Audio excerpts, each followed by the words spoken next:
এখনো বিচার মেলেনি তিলোত্তমার। তার বিচারের দাবিতে সকলের স্বরূপ। বিচারের দাবিতে পথে নেমেছে ডাক্তার থেকে সাধারণ মানুষ।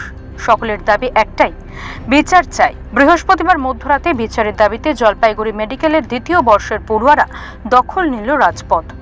নারী নিরাপত্তার দাবিতে রাজপথকে ক্যানভাস বানালো পড়ুয়ারা।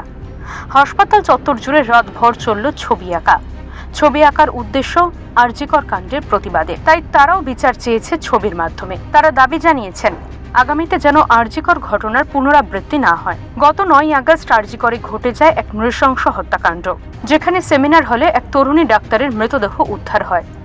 অভিযোগ, ধর্ষণ করে খুন করা হয়েছে বছর 30-এর তরুণী চিকিৎসককে। এরপর এই ঘটনার মধ্যে দিয়ে উঠে আসে নানান রহস্যজনক প্রশ্ন। তদন্তে নেমে কলকাতা পুলিশ গ্রেফতার করে সঞ্জয় রায় নামে এক সিভিক ভলেন্টিয়ারকে।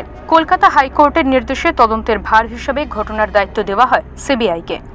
নাম উঠে আসে আরজিকরের প্রাক্তন অধ্যক্ষ সন্দীপ ঘোষের। ইতিমধ্যে গ্রেফতার হয়েছেন সন্দীপ ঘোষ ও টালা থানার ওসি অভিজিৎ মণ্ডল। আরজিকর কাণ্ডের বিচার প্রক্রিয়া চলছে সুপ্রিম কোর্টে। আমরা সেই 9 আগস্ট থেকে একটা দাবি নিয়েই পথে নেমেছি, নারী সুরক্ষা এবং দিন রাত প্রত্যেকটা মুহূর্তে নারীরা যেন স্বাধীনভাবে ঘোরাফেরা করতে পারে, কারণ এই সমাজ যতটা একটা পুরুষের ঠিক ততটাই একটা নারী। তাই যতদিন না পর্যন্ত আমরা সম্পূর্ণভাবে বিচার পাচ্ছি এবং নারী সুরক্ষা যতদিন না পর্যন্ত সুনিশ্চিত হচ্ছে, ততদিন আমরা বিচার চাওয়ার জন্য যা যা করতে হয় সবকিছু করতে রাজি আছি এবং আমরা পথে ততদিন পর্যন্ত নামব। জলপাইগুড়ি থেকে উজ্জ্বল হরের রিপোর্ট, ওঙ্কার বাংলা।